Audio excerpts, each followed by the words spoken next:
All right, so this will be my second video.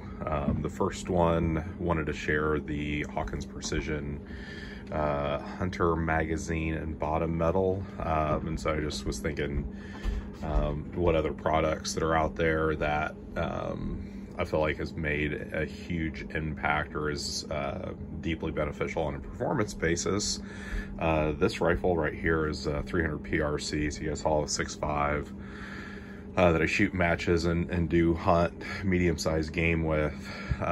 This rifle is getting ready to go to Manitoba with me here in a week.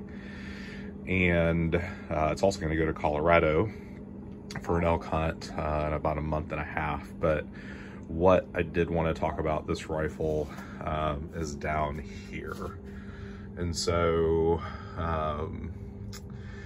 just thought I would try to have some tuners on my cop guns. I have an EC actual tuner, and then, I think it's adaptive tuner on my 22 Rimex. But, so I went ahead and decided, since I can't hunt with a suppressor, but wanted to try a tuner on a hunting rifle, I figured I'd go ahead and get, this is the EC tuner brake, get it to focus in there. So it's all tuned in right now.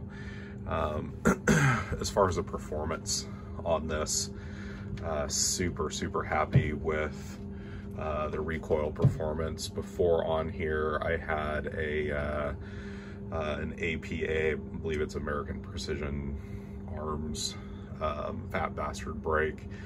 That one does great with recoil too.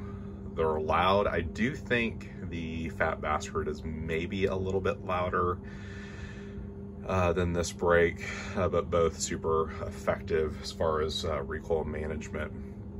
But I think the big story for this is I tuned a pretty good round with 225 ELD-Ms and H1000 Hodgdon powder. So I was relatively happy. It really wasn't shooting the way I wanted it to. Kind of the next step was going to be playing with jump and seating for seating depth.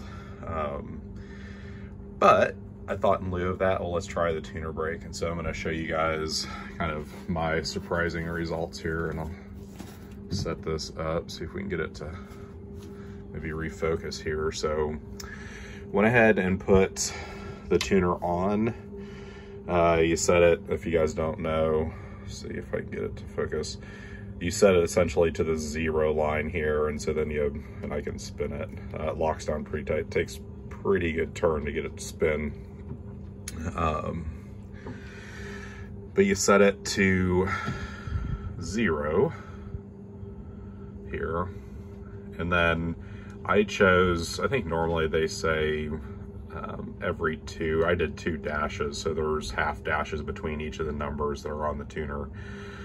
And so I started going down and shooting groups, and so you can actually see, so this one's 0.691 inches. You go along, it's already starting to tighten up. 0.57, half an inch, sub half an inch, 0.3. This one's kind of funny because, you know, you see the consistency of these shrinking up. And then I shot these two, and I was like, something's not right. I must have screwed up my trigger pull. Don't know. So when I reshot it, it came back to, you can kind of see, I'll get closer here since they're getting smaller. This was a reshot, so that measured it as 0.14. And then I got to this one, and there's 2 in there, and so it's somewhere in the zeros, obviously, and that's kind of where I decided to stop. So I ended up not shooting any more beyond that. And when you find something that works, and the reason I feel like this works is you can see the consistency of the shrinking as you're tuning this out to adjust the barrel harmonics of when that projectile actually leaves the barrel. And so if you guys never have played with a tuner or are considering the EC tuner brake, I think the proof's kind of in the pudding, so super happy with the performance as far as recoil management. And we'll see how it does when we go to Manitoba. Have a good one.